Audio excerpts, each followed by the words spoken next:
So, welcome to today's call. Got some good news before we start. Anthony should be here in a second, but we had a deal with Alan Quintero.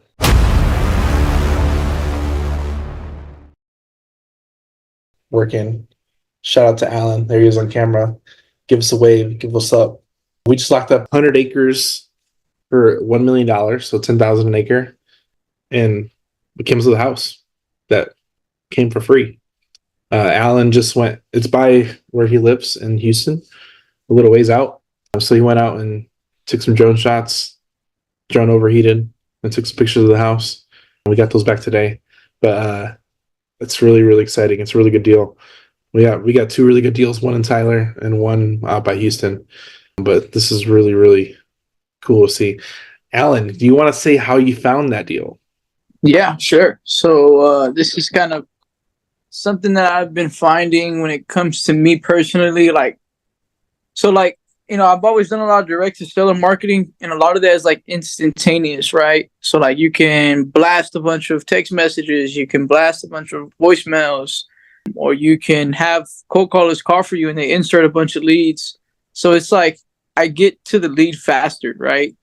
So by kind of going on the market and skimming through it, it was just something that like I just wasn't so, I don't know, I just wanted to like talk to people faster. Like I just knew that if I talk to enough people with similar inventory of what I'm looking for, I'll find something. So what I did was I hopped on the MLS, I typed in some criteria. So, under 20 an acre, 50 to 500 acres. And then I circled some areas that I know I wanted to catch something in, got all the agents' info, dropped RVMs to the agents, and I just sent them a voicemail. And I was just like, hey, looking for some land. Notice you got some stuff listed. Call me. I want to tell you a little bit about what I'm looking for. And I got blew up so many people. And then I just had like a quick photo of like a textbook parcel, and I'll just get back to everybody. If I missed their call, hey, I'll copy and paste. This is Alan calling you. Probably has some land listed. I'm looking for this. Here's a photo, textbook. You got anything? And I got a lot of leads. I got a lot of people who send me listings. I got a lot of people who got off-market deals. And then I ran into this guy, and I ran into a motivated agent. Ooh, so super easy to work with. And yeah, I mean, I made a handful of offers, 5 or 6 offers, ran into something. That worked. Yeah. That's awesome. No, motivated agents are amazing. Shout out to that. Was this a pocket listing or was it listed? This one was listed on the market, but it was listed at like 1.3. And the agent said, after I had a conversation with him, he was just mentioning like, yeah, we listed high. Just wanted to see what would happen. And I started to, like I said, kind of figure out a little bit more about the situation, asked him about, what their offers look like. Because he said, oh, yeah, we got offers. I said, okay, well, what did they look like? Why did the seller want them? He just kind of went on and spilled all the beans. So then, we came in pretty aggressive whenever we came in with our first offer. And that's kind of how we landed it. But yeah, it was listed for above what they would really take. They just inflated the price because they wanted to see what they would get. Gotcha. Awesome. Thanks, Alan. I appreciate that. We did come pretty hard on this deal. We're putting in 20,000 non-refundable tomorrow. So it's a really good transaction. 100 acres, 10,000 an acre. Kyle, what are we selling? What are we projecting to sell these for? I don't even know. Alan, you asked what are we going to try to sell them for? Yeah. Man, they're worth about 20 plus per acre, but I say we just blast it out like at 179, 169 per 10 and get rid of it.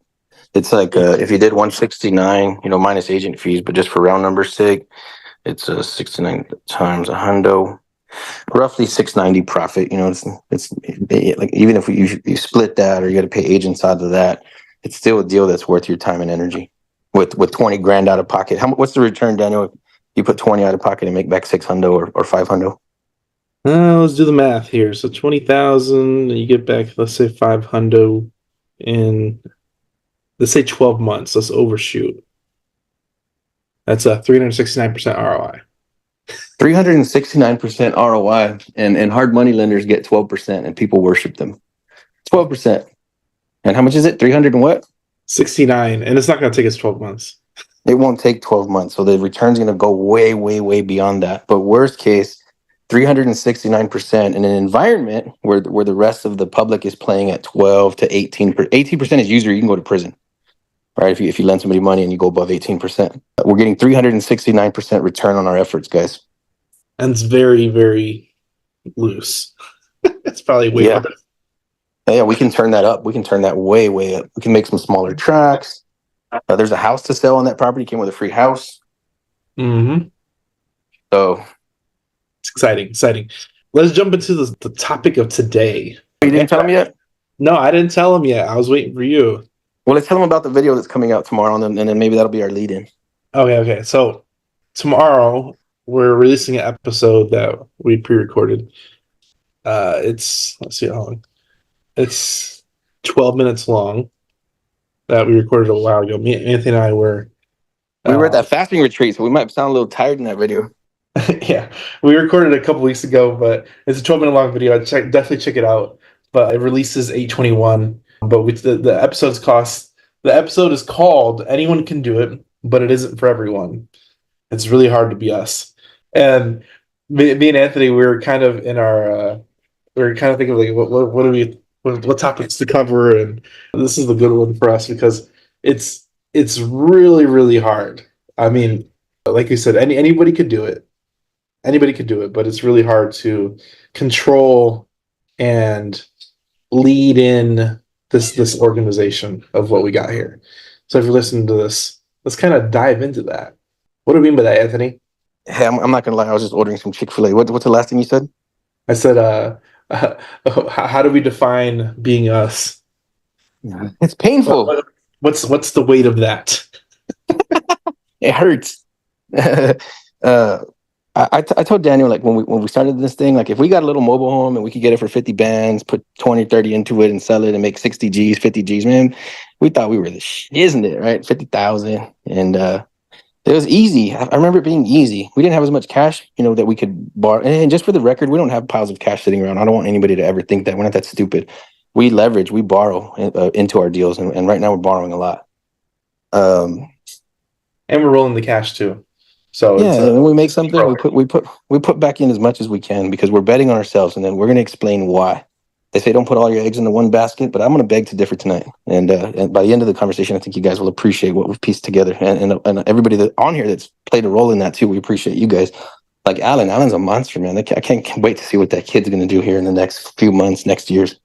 Okay, so I want to lead into this. So I had a topic of conversation that we can kind of have here today, and I hope you all listening today. But there was a guy, I'm on Twitter a lot. That's the only social media I actually partake on. And the guy on Twitter says that he's investing in his 401k, self-directed IRA, his retirement account. He has a health savings account. He has all these different accounts, and he put his balances, and it was total like $100,000. And I'm like, what? Like what? like I don't think it's wrong. In my head, like I said, maybe I'm a little biased. People listen to this and think I'm a jerk, whatever. But in my head, I'm like, what? Me and Anthony are big directives of betting on ourselves, and our retirement account is in land deals, like everything, and it's diversified amongst land deals. We got no money in the stock market. We got no money in housing and rentals. We have money in land deals and notes. That's where all our money is.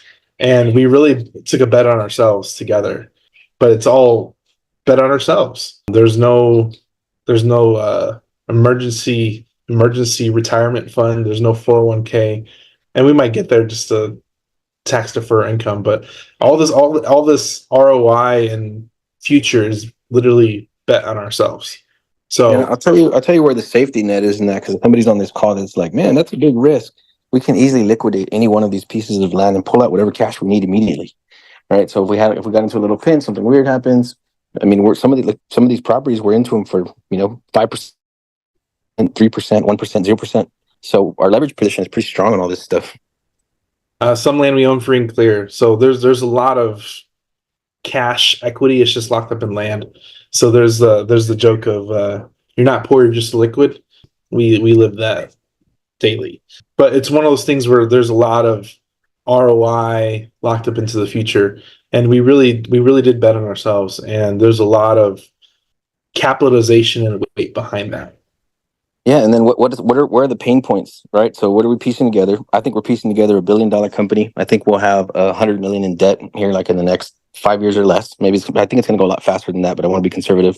We're piecing together something that's never been built before, right? In the network fashion, we're getting really, really good at raising capital. I think everybody in this room should practice raising capital and learn how to do it legally and ethically. And you have a vehicle that can park a tremendous amount of cash to the tune of unlimited, right? So why even say the word billion? We can stack as much cash as you guys can possibly raise. I've never seen anything like that before. And then, like I said, our leverage position, our multiple is crazy. So when people see what we're doing and they hear what we're doing, they're going to want to get in. And we've talked to some very, very high level people this week, and they want to commit 1 million, 10 million, and they love what we're doing. They said as soon as the call was over, it's like an hour call. They said, "This is the business model is amazing." We know. We think so too. So one of the things that we talk about this all the time, but the ability to create. Jacob Higgins, who's one of Rooster students, he posted this, I think, yesterday. He said that on Facebook, and you can check it out. He says, when you get to a point where you can, your allocation of the amount of money you can make is based off the amount of money you can raise. I don't even know if I like the post, but I'm liking it verbally now. Maybe we'll hear this later. Yeah, the amount of money you can raise is going to determine the amount of money you can make. And it doesn't have to be you, it's just you have to be good with a good money raiser. So, you have to have a good product that produces capital, and then you have to have somebody that can produce capital, money to churn it, essentially. There's people that they raise money, I'm not going to say unethically, but they raise money for things that don't produce ROI, and they can raise it in the millions, and they get paid because they have the ability to raise millions, and they get paid for that ability, because we're talking about the ability to raise money is what produces ROI. They don't actually have to produce an ROI, and I think it's unethical when people do it, but there's that level of there's a balancing act. You have to balance that ability to raise capital, but the ability to produce a good ROI to your investors. And a lot of people, even with those investors we talked to earlier this week, they're like, why don't you invest your own capital? And like, we do. Like, we just have so much opportunity that there's an imbalance. There's an imbalance, and we need more capital resources, and there's plenty out there. So we're voicing that concern, and it gives you the ability to scale. So having the ability to scale and take on more opportunity, it gives you infinite opportunities, per se. For instance, you want to talk about Aranza's Pass, Anthony? The big one or the little ones? The big one. I think we're a little early for that one, I think, right? Yeah, that's okay. So we have a couple things going on, but essentially we have a lot of projects.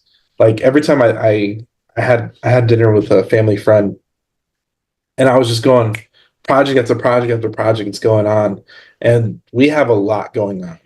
That's what I was going to mention about the pain, like the load that we're carrying. Like, as it's tremendous enough. How many calls did you have the other day when you sent me that screenshot? That was one day last week. I had 57 inbound and outbound calls and 2 meetings in a day. It was literally insane. I don't call sellers. I don't do nothing. It's like usually, and some of those were 20-minute calls. Some of those were 2-minute calls. So that's a lot of brain activity, bro. That's a lot of brain activity. Absolutely. This is part of the thing where me and Anthony are almost somewhat unreachable during the week because there's no time. I literally answer my DMs for social media at like midnight central. Hey, and for anybody in this room thinking like, well, why don't they just outsource all that stuff? This is not outsourceable stuff. This is pretty high level, internal. Like, this is making the machine move, making the hive mind do what it does. It takes a lot of work.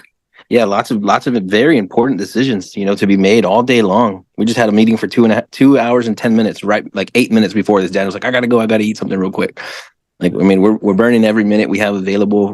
We do have like 20 or 30 accessory type people that are doing like internal, like corporate type stuff with us now, that are working a lot closer with us. So it's not about us not leveraging people. We have all the leverage people we can possibly find, and we continue to push, and we continue to grow, we continue to build the machine. And then at the amount that we're leveraging in, like coming into deals with 0%, 1%, 3% down, 0.5% down, there's almost no risk. The way we're carrying all this debt, there's almost no risk. Little risk. There's no investment that has no risk, Anthony. We talk about this. Okay, you're very true. No investment has zero risk, but we have about $1 million leveraged into 20 million in profit. Yeah. You want to talk about that? Yes. There's $1 million. There's $1 million leverage. Our pipeline to this point is probably over 20 million, and I haven't done the projections. I stopped counting at 20 million because it was kind of like, yeah, that's what's going on. Like like everything's projections. I'm like, I don't even want to count anymore past that. It's just insane. And Yep. stuff So like even with like Alan's deal, potentially we could sell it for $300,000 more, but sell it at a discount and sell it faster. I don't know. Yeah, so that's something that you have to weigh out, right? So you have a deal where you're picking it up for $1 million, and can you sell it for 2? Possibly. You want to sell it quickly, sell it for 170, right? Broken up. But if you want to sell it tomorrow, maybe we sell it and just like Daniel said, only just grab 300 and get on to the next deal. But our leverage position's only 10,000 in earnest, maybe 10,000 in surveys or something, 15,000 in surveys.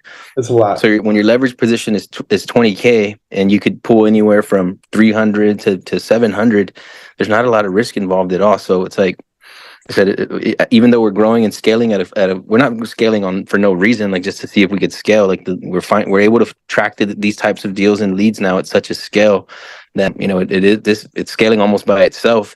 And then our leverage position is so small, we're never going to be over leveraged. We're not going to ever have $10 million of cash into 5 million in deals. It's never going to happen. So it'll never go upside down. Yeah, it's we have some lenders in here that they've invested on some of our projects that we're buying over the next few weeks. And then we have like 2 or 3 closings that we're buying that have 6-figure profit on each one of them over the next few weeks. I think we have like 1 closing tomorrow, 1 closing next week. How much do you think we raised this week? Oh, I don't even know. 2 of my meetings. I had a meeting yesterday and a meeting today for an hour each, and I don't know. It's been crazy. I know over the weekend I raised 250, and potentially they want to get into a 9-figure plus transaction. So I don't know. I wanted to be clear on something right here in case some people just came in or they haven't been paying attention. We're not saying all these big numbers to try to impress anybody, to say, oh man, we're doing guru stuff. We're just saying like, where's the tremendous load of coming from? So like I said, if you want to be comfortable and you want to flip little builder lots in Florida and you're making 50 grand a month, you'll kill it, and you can hire 2 VAs to run that whole company. But if you want to piece together something special, something crazy, something that's never been done before, I mean, you get to select the amount of load that you want to carry. Okay. So side note, my lender just texted me right now. Anthony's gonna laugh at this one. So he texted me 5 zeros. So I'm replying to him right now, literally as we speak. And he's like, you understand what my message meant? He's like, I have so much money in the bank and it's not making me money because it's in my bank account. So he just like I said, this is the conversation. This is the conversation we have to put together regularly these days. These are conversations we put together regularly these days. Go ahead, Anthony. Yeah. These are types of conversations we're having now. So Daniel said it earlier, like we're not talking to sellers anymore. We're just not. And again, this is not on some guru stuff. Like, oh man, we're moving up in the world. I would love to talk to sellers. I don't mind it. But now we're talking to lenders for hours, right? And what's happening now? This is really cool. This is the first time we've ever seen this. People that have gone into our deals before and got cash back, they're going and grabbing their friends and bringing them back, and they're actually like setting up meetings. Like Daniel was on Zoom with like 10 or 15 people twice with the same person because she's so excited. She's going out and she's raising capital and she's getting people in front of us. And that's something that, I mean, imagine how long it took us to find our very first lender, our very first big lender, our second big lender. Now people are starting to grab all of their friends that are connected and bringing them to meet us. So now it's like, instead of us looking for land leads, now like money leads are starting to look for us. It's pretty cool. It's an interesting dynamic. You couldn't have told me this would be my future probably 2 years ago, 3 years ago. I think about my past, and I know Anthony does too, because we grew up very blue collarish. I mean, I was a truck driver. Anthony was doing construction, so Dude, we I could build a marble shower and polish the edges and make it look all like amazing. I'll build you the most beautiful marble shower you ever seen in your life, like 10 feet tall, 20 feet long. And yeah, we've been there. I was not prepared for the life I'm currently living, and it's exciting to see and exciting to partake in. But it's one of those things where you don't know what your future holds for each of you individually, and you kind of have to be open minded to what that future may look like. And I like having these conversations with everybody here because your future could look like this 100% years in the future. I was talking to a family, and my oldest daughter, she turns 7 this year, and I quit my job and I've been self-employed since she was born. So I always use that as a metric. Like, she's turning 7 this year. I've been self-employed for 7 years. 7 years is a long time. So every time I think about that, I'm like, man, I've come a long way to where I'm at today. And where I'm at today, I would have never projected myself into that position. No way, no way I would have foresaw it ever. I did. I'm working in these custom homes, right? These $1 million, $5 million homes, and I'm building these crazy showers that are bigger than most people's house and stuff. And it's my company. I'm the construction company. I got all my workers that work for me, but I'm still like actually really hands on, like putting in the stone, mixing the mud, bringing the buckets of water. And these big giant houses that are brand new, so there's no air conditioner in there. Right? It's super humid with all your materials drying. And as I'm walking through these houses, I'm like, when I build mine, I'm going to put my shower like that. Those are the cabinets I'm going to use. I'm going to use this flooring too.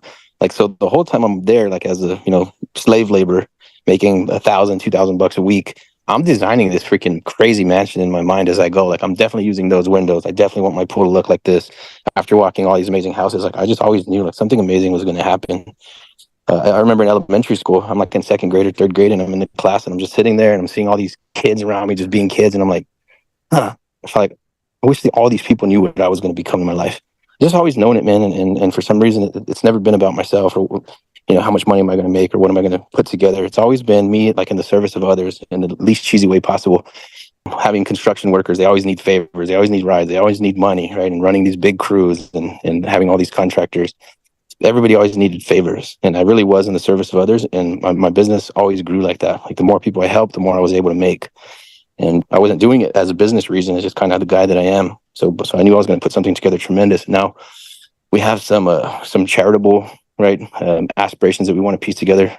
And this is not talking shit. This is literally like I'm with my daughter right before this call. So I came on late, and she's looking for a job right now, like just to go get out of the house, go do something, meet friends, all that, because she's been homeschooled since now she's already finishing high school. So she just wants to be out doing things. So she's looking for jobs to keep her hands busy. We don't need the money at all. I told her, go work for charity. Go work for the biggest, baddest, like charitable organization that you can find in San Antonio and tell me you want to work for free. That's what I would want, because I want her to have exposure to those types of, large organizations that do that type of work. Because, like I said, HiveMind has some things that we're going to piece together. So I don't want anybody to ever hear these calls and say, man, these guys are just thinking about how much all this money they're going to make and all this crap. Like, we have things that we want to fix and put into place globally, and we're going to need a lot of capital to do it.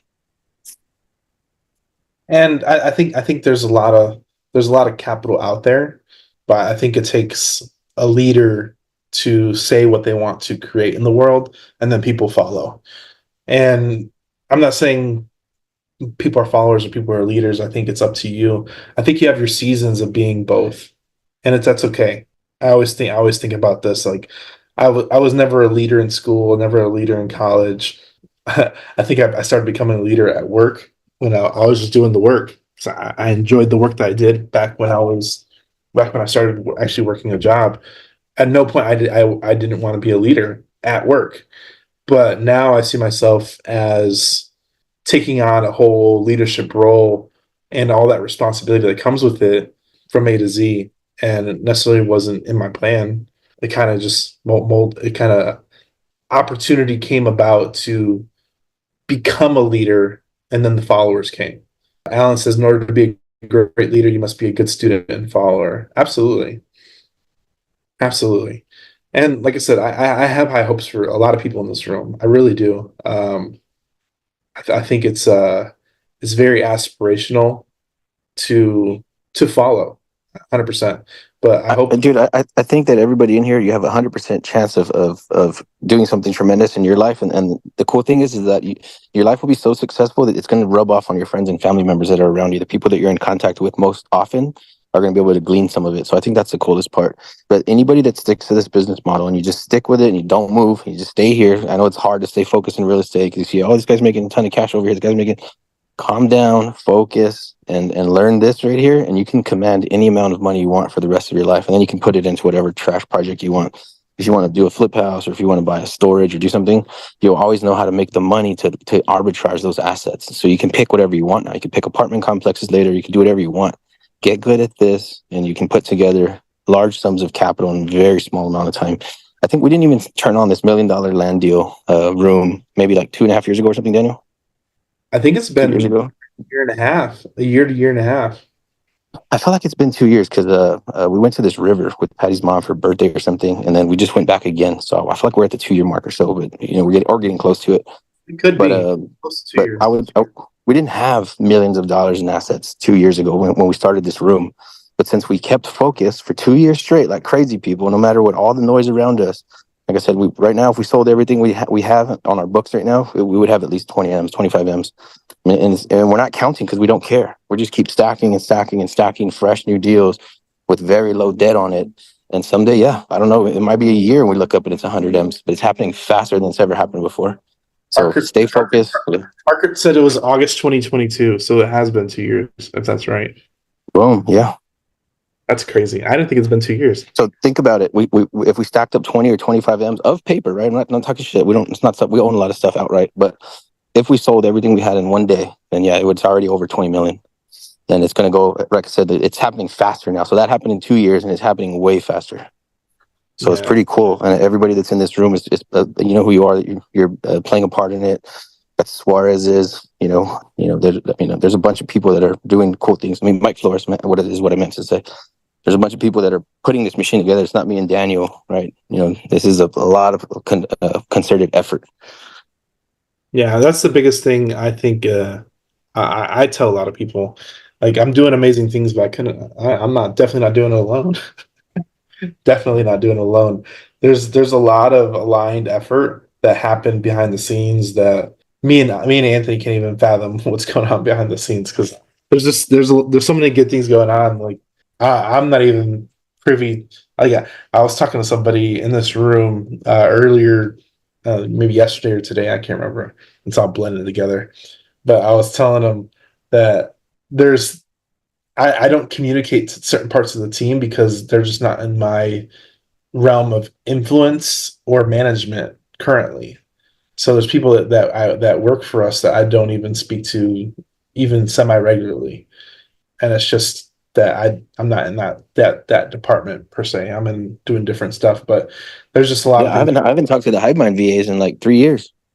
Yeah, there's a lot going on. Seriously, man, none of them.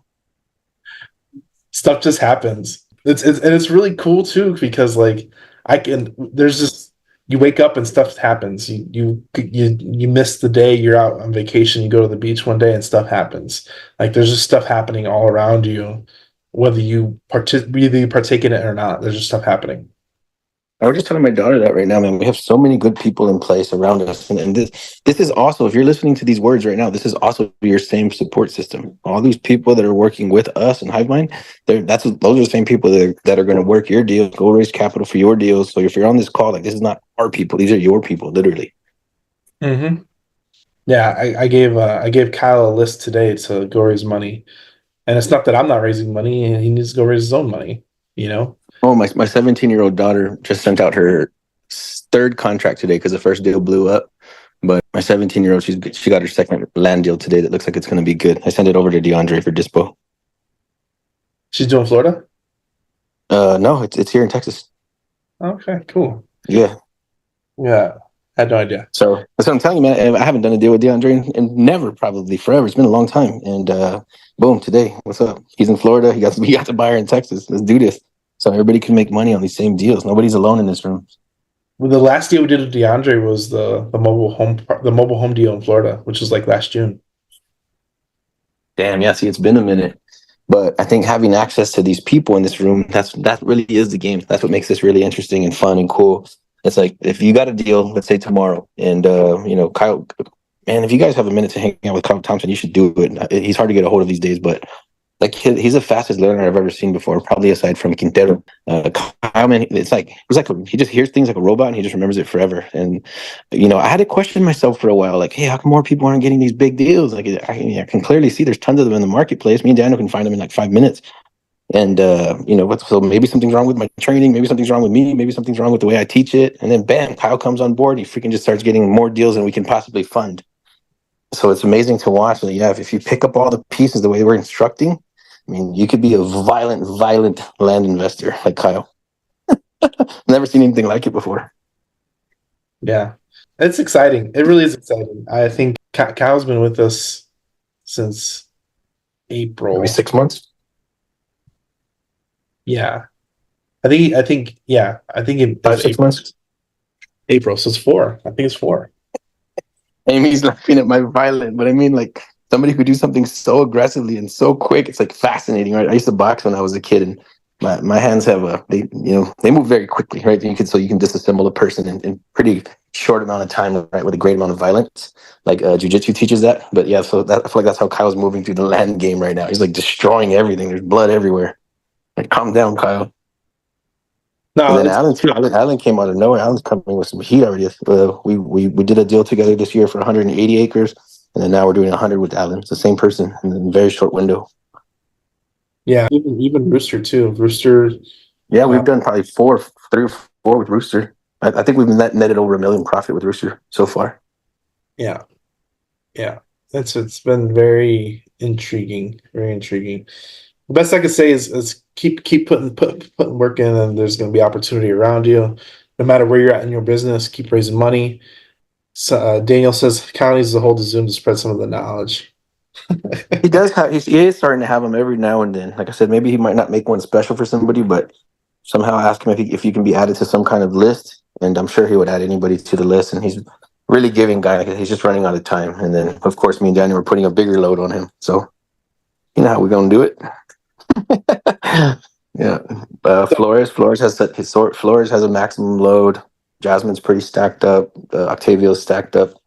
So if somebody in this room has nothing to do during the day, like, we can usually find an activity for you to do to try to help you move the needle. And we don't have any hourly positions, but we can give you a workload where you can earn your keep somehow. Absolutely. Let's talk about mental stability with the workload. Oh man, I want to have a whole entire 58 podcasts about this one topic, because for me, myself personally, I have been pushing myself to the limits. And also, we're not stupid, right? So I don't want anybody to think on this call like we're just being haphazardly terrible with our health. We actually went to a medical facility in Northern California, me and Daniel, and we did 7 days on water, medically supervised, with no food at all. And we owe it to our people, we owe it to our lenders to keep our mind and our body healthy, right? But I mean, inside of the realm of reality, we're not going to get into a race car and just stomp on the gas until it bursts into flames, right? You're going to be careful with it, hit the brakes when you need to.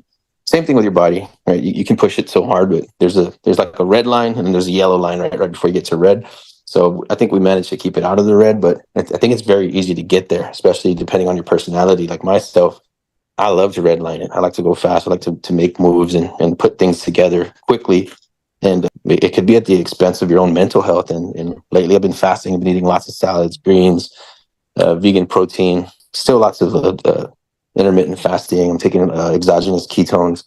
I have a bunch of different things that I take that are very high level, like some of the best people I can find in the world. And I'm just trying to make sure that this machine runs efficiently for as long as possible, right, without running it into the ground. But even me, I'll hit a wall some days. Like today, I had to take a nap. It was probably 3 or 4 o'clock, and I laid down for about an hour. I was done. I could not go any further, right? And I got to be careful not to always get myself there. But I will redline, sometimes depending on how the day's going. And but again, lots of damage control, lots of water, lots of healthy decisions throughout the day to allow me to perform at that level. What do you do, Daniel, to keep your energy up? Because you can go for hours nonstop. Like, what are you doing? What are you eating? Sometimes nothing. Sometimes I forget. I forgot to eat today, bro. Me forgot too. to eat. That happens on busy days. It's insane. If you haven't missed a meal because you're working, I don't know if you're working hard enough. Dude, that's a tweet right there. I don't do it regularly. Like I said, it happens every once in a while. We don't do it on purpose too. Don't do it on purpose. It's just I literally, I even today luckily this is why I think having I love my spouse, my wife. She takes care of me because like sometimes I'll forget to eat, and then she'll like even today I probably wouldn't eat lunch today if my wife didn't bring me lunch to the office and I ate it in between a call, and I had like 10 minutes to eat in between the call. So it was one of those things where like I think there's you have to have good people around you and that help keep your best interest in mind. Like I said I couldn't do any of what I do without my wife. I think this is the all-star player to the Hive mind. The unsung heroes is mine and Anthony's wife. Yeah, I'll tell you that. As far as like mental health goes, like because I have teenagers, and they have activities and things to do, and of course chores and exercise, all kinds of stuff. So that's a lot to maintain. And my wife she's a great steward of that, man. She really does hold down the fort, and she never complains. She just, so she's like giving it everything she has in her realm, and then so am I. So that support system is insane, man. That's the OG Hive mind. And yeah, she allows me to go further faster. Like if I say, hey, I got to run to Dallas for a couple of days, she's like, you want me to start packing? I'm like, yes, please. Like I don't have to get hit with that wall of like you're always gone, you're always working. Like in that regard, she's just my biggest supporter I have because she doesn't give me that stress. And I think that allows me to both push myself harder and then also not have to get beat up on the other side because of it. Somebody asked a really good question. So have you guys ever talked about how the partnership has helped reach this level? I will answer my thesis on this, and then Anthony can answer is. I think it was just finding somebody in the same field that understood the pain we were going through. Because we're set. Anthony and I were always partners, but it was mutual pain. We bonded over mutual pain, and it really built a good relationship from that on. I think the timing more than anything, right? Because we both started real estate at the exact same time. We were both blue collar. I think I found somebody in a group that I paid to be in $500. Daniel paid for the exact same group $500. So we were both in the same headspace. Like, hey, I'm willing to spend $500 for some kid to teach me how to wholesale. And I think I posted in the group one time, or Daniel did, like, hey, is anybody doing land? And that comment that had 0 likes, 0 comments, 0 nothing out of hundreds of people. And I ended up calling him on the phone, and me and my wife were out hanging bandit signs, and we were just talking on the phone, and we talked for like an hour or more. And I was like, this guy's cool. And I noticed like, hey, what are you doing for marketing? Do you have any leads? And I would send Daniel a deal. Like I would say, hey man, like shit, I got to stop. I got to read comps. I'm out like slamming bandit signs, like literally jumping off the car and slamming bandit signs, smoking a joint. And I would ask Daniel, like, can you run these comps for me on this property real quick? And he's like, yeah, let's check it out. And then bam, he'll text me back like in 3 or 4 minutes. I'm like, what the hell just happened? Because I would have had to sit there and look at comps for 10, 15 minutes. And then, or I would say, hey, can you run numbers on this? Send him some kind of other, like what I thought was a complex math problem that I could obviously do myself because I was, but he would do it at such a fast rate of return. I was like, this is crazy. So I kept on leaning on him like, man, this guy's like kind of like a math whiz or something. So I noticed that at technical operations, like, hey, let's put this website up. He'd have it up in like an hour or two. And I'm like, what the hell did you just do? I mean, that's something that I would have been promising myself for a month and never did it. And he delivered it instantly. So I was like, man, this guy has some kind of gift where he can produce things that are massive for me. He can produce them in seconds and minutes and hours. So we just started to lean on each other like that. I noticed that he wasn't as good as marketing. So I always had excess leads so that we could work on together. And then he would have a lead and he would shoot it over to me and be like, can you call this lady? She said she's interested in selling. And he didn't really like talking on the phone. And I didn't mind. I'd call the crap out of him. Like, I'll call him right now, bro. Dial him in. Let's do it. And I would call 4 or 5 people in a day. It didn't matter. So we just both leaned on each other's strengths. And then one question we never asked each other is like, hey, what do I get out of all this? Like, what's my split? And that was interesting to me because I'm the only person that I've ever dealt with it's like that. But he never asked like, okay, well, I'm going to help you, but what do I get? Like he just went to work like if he was part of the same team. And I'm obviously looking to build a team and get support. And he was looking for the same thing at the exact same time. But yeah, he was just always there for me. And so I just tried to do the same for him. And we just never stopped working together. And it was late one night. It was probably like 1 or 2 in the morning where I'm at the kitchen table. And I was telling him about this idea that I had for this like each one teach one MLM style real estate company. And he was like, dude, that's genius. And I was like, I know, let's do this. And we launched immediately. We launched like in 90 days or something, or 60 days. But yeah, I just noticed that he could bring things to fruition quickly. And then so the partnership, I guess the way that it benefited both of us is it allows us to both go in our own direction, like 1,000 miles an hour. And I never have to look back to see if he got to my 6 or not. Like he's back there going probably harder than me. And I'm like, damn. So that's a pretty cool dynamic where we're not doing the same thing where we have to step on each other's toes and get in like petty arguments, right? We're not even working on the same projects. So we don't bump heads. We don't question each other's judgment. Like I just know he's making good decisions at a very high rate and I'm doing the same. And that's it. We just trust each other's judgment. And it just came organically. There was never a formal like, hey, you do this and I'll do this. We just, hey, I'm good at this. You're good at that. I'm going to give it everything I have if you do the same. And that's it. And now more people are coming and doing the same thing when they join Hivemind. They just specialize in one thing and then boom, they just start contributing that to the machine. And then that's I guess I call me and Daniel the original Hivemind, right? We're the original brain share. But now that there's 3, 4, 5, 6, 20 of us, the machine's becoming smarter by the day now. I really want to touch on something you just said is giving grace to your partners to make decisions. Me and Anthony, we do make decisions together, but there's things that I handle that he doesn't even hear about, and there's things that he handles that I don't even hear about. So there's a lot of synergetic trust that has to be had amongst people that partake together. And one thing Kyle asked me this recently, I'm gonna put Kyle under the bus, but he asked me of how do I manage and delegate as a operator. And it's my thesis on this, I don't know if I told him this, but my thesis on this is allowing people to mess up, because that's when they get better. No one wants to mess up over and over again forever. No one does it. So you have I'm gonna throw Mikey under the bus real quick. Do it. Mikey cost me $120,000 last year. Ooh. And you know what I said? You know what I said to him? Let's go. Keep moving. Can't slow down now. That's it. There's no, who cares? Like you said, you got to allow people to make mistakes. It might be a big one, it might be a small one, but now Mikey's one of the best players we have. So it's like I invested $120,000 into his education, and he's a monster now. And Anthony didn't even tell me about that. I don't even know what he's talking about. That's the funny part. But oops. You got to allow people to mess up. And it's okay. I tell my even my virtual assistants when I first hired them, and I have one as a managerial role. I told them, I was like, I don't care if you get it wrong, if you get it right. I just need you to make a decision. And that's what I told them. Make the decision. If it ends up being wrong, we learned. If it was right, you learned. Was that Gene? Yeah, I told Gene that. Yeah, now he's one of the best we have. Yeah. So I think for everybody here, if you're trying to build leaders, if you want to be a leader, make mistakes and be okay making mistakes, because that's where you learn. That's where you learn. And that's my 2 tips for making good leaders and making good operators. You let them make mistakes. Nah, good questions, guys. I think this is more. This is fun. I enjoy this stuff. Like I said, a lot of the expertise I built and the current strengths I have is I allowed myself to make mistakes, and I got better over time.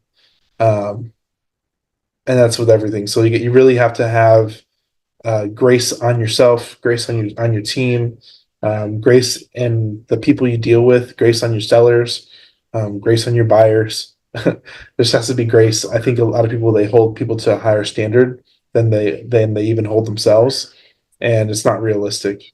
Everybody has flaws and they make mistakes, and it's okay.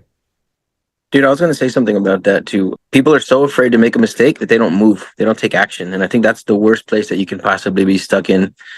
if you want to call me privately or talk to me privately, I believe that you should, even if it takes chemical motivation, like I said, like smoking a joint, taking a shot of whiskey, something. I'm not recommending anybody smoke or drink or do anything stupid to your body because that's, retarded. But, if you have some kind of chemical problem where you're just like so stuck in analysis paralysis that it's hurting you and your family, you might think about some kind of chemical assistance, like a pre-workout, an energy drink, like something to make you get on the phone and take action.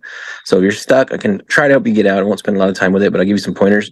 But don't be afraid to make mistakes. I make mistakes every single day. Every single day, I'm driving around like, oh, I can't believe I just did that.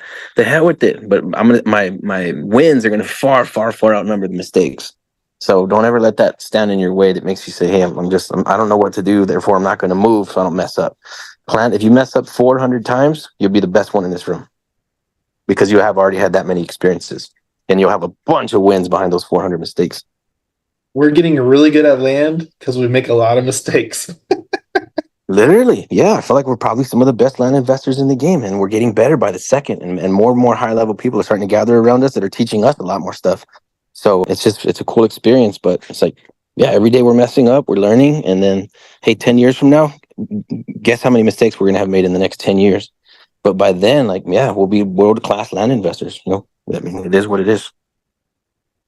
All right, we're towards the end. Anybody got a good question? We had a few good questions during this call. I appreciate you here for partaking. I hope you all learned something today. Yeah, I hope everybody knows these calls are not about cap. Like, oh, look at all this amazing stuff. We're just telling you, like, hey, it's possible. It's reality. Like, we're just as surprised as you are, and it's fun. It's cool to experience. But take some action. Make something happen. Don't be afraid. If you gotta pray, get the strength, do what you gotta do, and make some magic, guys. Good course. Hey, so I have a question. It's kind of what we've been talking about all night, but I have a meeting with a builder tomorrow, Mm-hmm. and I have a property identified here in Longview, and I already got a seller finance situation set up with the seller as far as the land goes. But I'm going over to talk to the builder tomorrow. I have no idea of how I'm gonna talk to him, but I'm just gonna ask him, hey, what are you looking for? Blah blah blah, and kind of get through it. So, would you have any suggestions on that part of it? Is this an infill lot or is this a subdivision builder?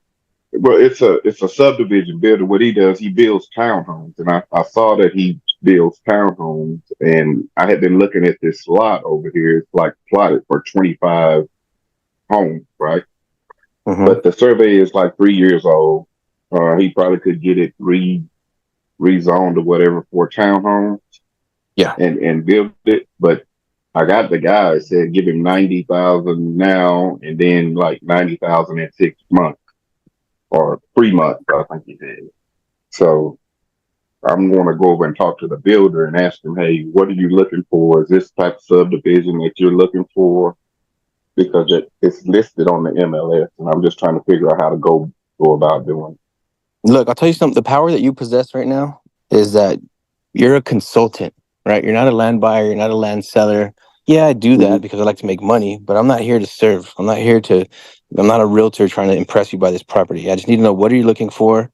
Right. And I can help you find it. And so you're coming in as a consultant. So you can say, hey, look, this paperwork is outdated. You're probably gonna have to get it re-engineered. You're gonna have to do a bunch of stuff. I can raise the capital. I can put the capital in for you on that side. We can partner on this thing. You can buy it yourself, and you keep all the profit. So you're coming in as like, I don't care where in the totem pole I lay. Maybe we're just a money lender on this deal, right? And when you provide like services like that, they'll look at you differently because they'll know that you're not a wholesaler, you're not a small player, that you know a lot. And you're saying, hey, I'm willing to bring my expertise. I'm willing to bring capital only. I'm willing to bring capital and expertise. How can I help you with this? You want to partner on it? Do you want to buy it for yourself? What do you want to do here? So you're qualifying him. He's not qualifying you or the property. Okay. Good. Good. That's it, man. You're doing good, dog. What, your first deal? 163 acres? Yeah. Keep on rolling. We keep on rolling. Oh, his first pop, 163 acres. That's cold, man. But that's because that's what my leaders do, right? You see people doing it around you. Yeah, exactly. Yeah. No, you killed it, man. Good job, dude. Y'all negotiated a hell of a deal on a badass piece of property. Plenty of sales happening there quickly, and I think you're gonna do well, man. You're gonna make your grandbaby proud. I already see it. You already did it. Yep. All right, bro. We appreciate y'all, man. Any other questions before we get out of here? I think that's a wrap. All right, guys, you have a blessed night, man. We'll see y'all soon. Go to work. Everybody back to work.